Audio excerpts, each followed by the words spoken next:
नमस्कार मेरे प्यारे विद्यार्थियों, हिंदी साहित्य चैनल बाय रीता मैम पर आप सभी का हार्दिक स्वागत है। आज मैं पुनः लेकर के आई हूँ आरोह भाग 2 से सूर्यकांत त्रिपाठी निराला द्वारा रचित कविता बादल राग।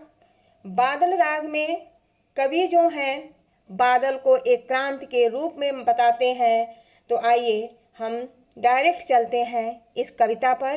कहते हैं, तीरती है समीर सागर पर, अस्थिर सुख पर दुख की छाया, जग के दग्ध हृदय पर निर्दय विप्लव की प्लावित माया।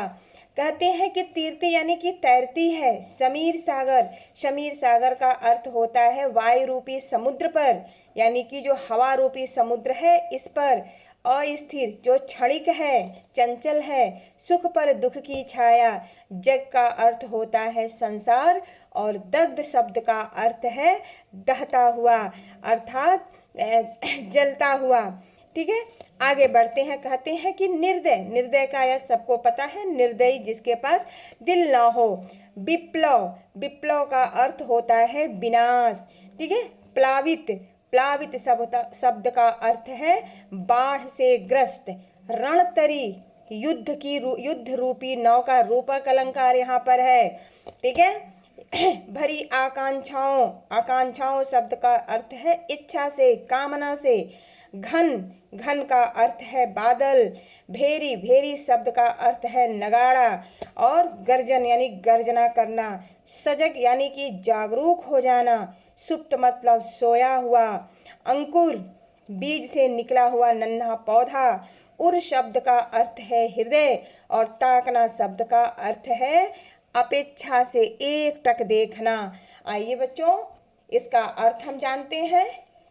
कहते हैं इसमें कवि निराला जी कि यह हे बादल, बादल को संबोधित करते हुए, हे क्रांति रूपी बादल, आप आकाश में ऐसे मंडराते हो जैसे पवन रूपी सागर पे, पवन रूपी सागर पे कोई नौका तैर रही हो। यह उसी प्रकार है जैसे अस्थिर सुख पर दुख की छाया मंडराती हो, उस प्रकार तुम इस वायु रूपी सागर में मंडरा रहे हो। फिर आगे कहते हैं कि निर्दय विप्लव की जग के दग्ध हृदय पर कवि कहते हैं कि सुख हवा के समान चंचल है और अस्थाई है। बादल संसार के जले हुए हृदय पर निर्दयी प्रलय रूपी माया के रूप में हमेशा स्थिर रहते हैं। बादलों के युद्ध रूपी नौका में आम आदमी की इच्छाएं, जिसमें आम आदमी की इच्छाएं भरी रहती हैं।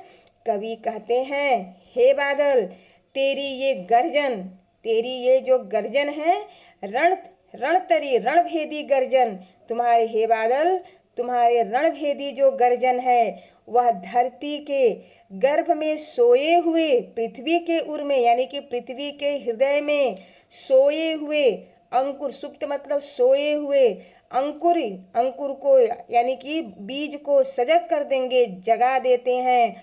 अर्थात इस पंक्ति के माध्यम से कवि यह बताने की कोशिश करते हैं कि कमजोर और निष्क्रिय व्यक्ति भी संघर्ष के लिए तैयार हो जाते हैं। हे विप्लव, नवजीवन की ऊंचा कर सिर ताक रहे, हे विप्लव के बादल, हे विप्लव के बादल, हे अंकुर नए जीवन की आशा में सिर उठाकर तुम्हें ताक रहे हैं। यानी कि जो नए नए अंकुर आए हैं, नए जीवन की आशा में अपना सिर उठाकर, ऊंचा कर सिर अर्थात सिर उठाकर वो देख रहे हैं आशा भरी नजरों से, हे विप्लव के बादल कि हे विनाश के बादल, तुम आओ और गरजो, बरसो।